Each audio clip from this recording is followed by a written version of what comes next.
some squashy stuff. Vegetation everywhere. Not ideal for a jet boat, but ideal for pike. Oh, are you kidding me? You just freaking cut my line? It just cut my line.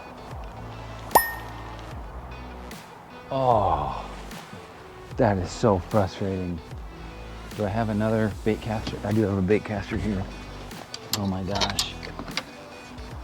So I had fluorocarbon leader on that and it cut right through it. Oh, are you kidding me? This is straight up 40-pound braid all the way through. So that straight up, oh my gosh, that was a pike and it just smoked it.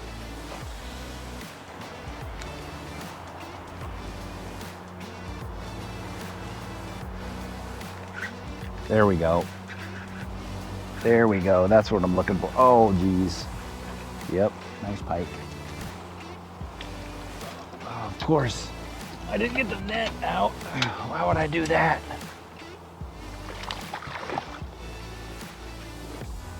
Yep. In the boat. Oh, whoo, he went aerial on me. Dude. Let's see if he's got my bait in his belly. Oh, got you now, bro. Got you, bro. We're gonna keep you. You were a good eating fish. No, it's not in there. I'm gonna get some pliers so I don't hurt myself. So he is not the one that took the last bait. That other fish that was hitting, I feel like was bigger than this guy. And this is a respectable pike. Oh, you punk. You're not going anywhere. That's what we came over here for. That's what we're looking at right there, guys. Okay, so again, fishing is like hunting. A fish just rose right there. Let's see if we can get it top water.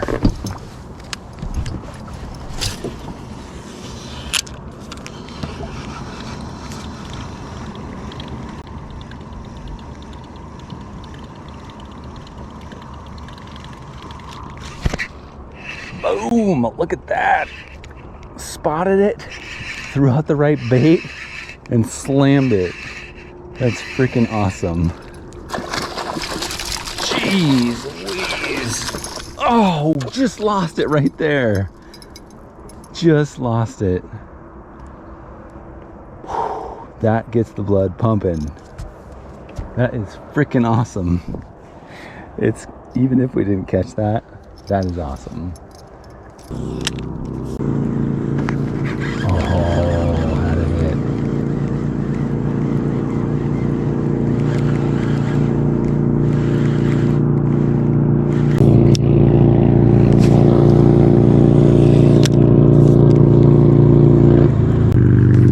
There we go. Fish on. Fish on. Not as big as that last one, I don't think. Another pike. God, look at these guys. Oh, once I get the boat. Jeez Louise. Oh, he's barely hooked. Barely hooked.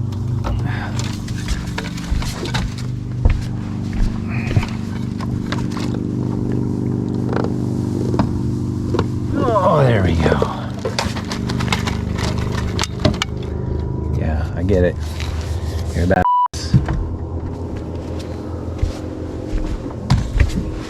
Oh. Try to catch another one.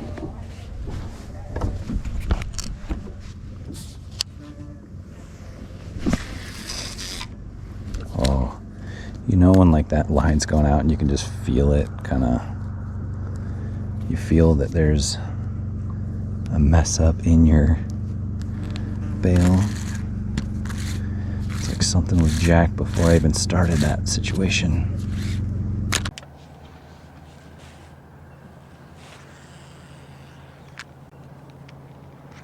Oh my gosh. big one.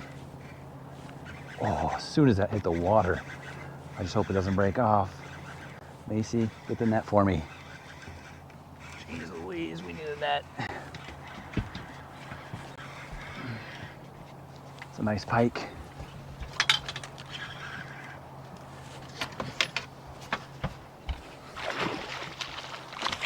Oh, mamacita.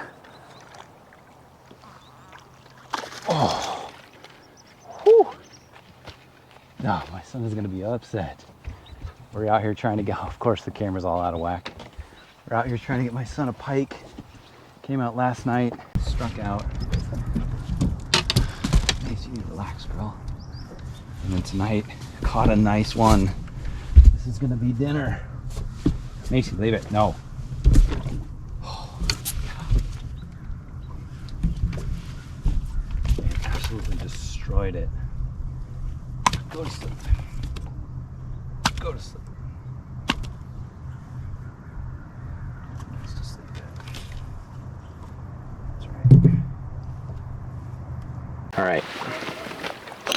Our fillet station. This knife is not overly sharp. And this is not the best sharpener, but it is going to have to suffice. We've got 2 pike. I am just going to straight up fillet each side, and I'm going to deal with the Y bones later. It's getting dark, and I just don't have the time to mess with all that piker. One of the reasons people don't like dealing with pike is they're slimy. There's just no way around that. You can try to rinse them off, which is what I'm going to do now. Try to get that slime off. I feel like it doesn't matter what you do, they're going to be slimy.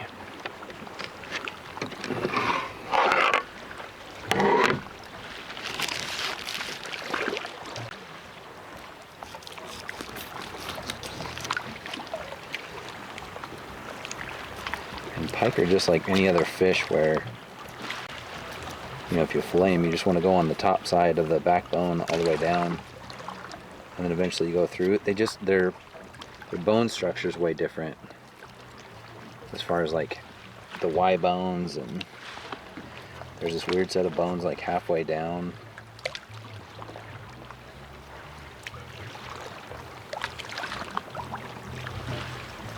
Just nobody likes dealing with pike. I'm okay dealing with them just because they taste really good. It's like this nice white, it's not a fishy tasting meat. So again, start with the tail, kind of go down to the skin, and then do a 90. Some guys are good and they'll, depending on the fish and the size of the fish, leave the skin attached. So when you're filleting it, leave that part by the tail attached to the actual full carcass, and you can fold it over, and then you can fillet the meat off that way. I feel my knife getting dull, so when I'm done with this, I'm going to sharpen it up some. That's a key, is having a sharp knife, because really it should be pulling through here just like butter. Alright, so this is our setup to do some cooking. So we've got our pike filleted and Y bones cut out. Then we have our beer batter right here, which is, you know, Coors Original, the best. Some flour, seasoning, egg, and then here we have panko. This is kind of a secret ingredient that when I do beer batter, anything, panko is just that extra crunch. So we'll do fish into beer batter, then panko, then fry, then out. There's always the question of, you can't have your oil too hot because you don't want it to burn and not get the fish all the way cooked on the inside. You don't want it to be too low of a temp, because then you'll wind up with some soggy, non-crunchy fish.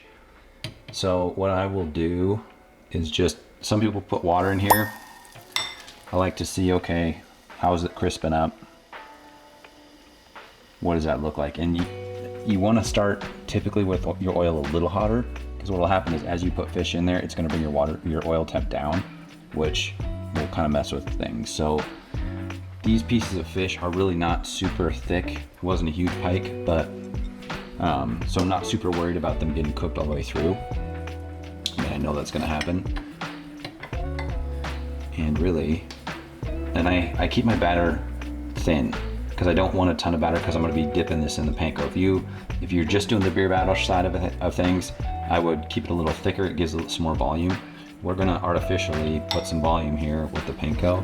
So I throw it in here, and always have a dry fork and a wet fork. And don't mix the two because you'll wind up with just clumps of beer batter all over your dry fork.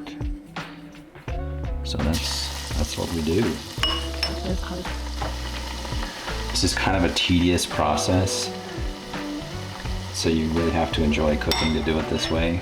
Because you think about it, you're touching each piece multiple times, but it turns out great. I think it's worth it, personally. Yes. And this is what you want. You want golden brown. That's when you're pulling them out. Like I've got a piece in here that is not totally covered, so I'm gonna flip it.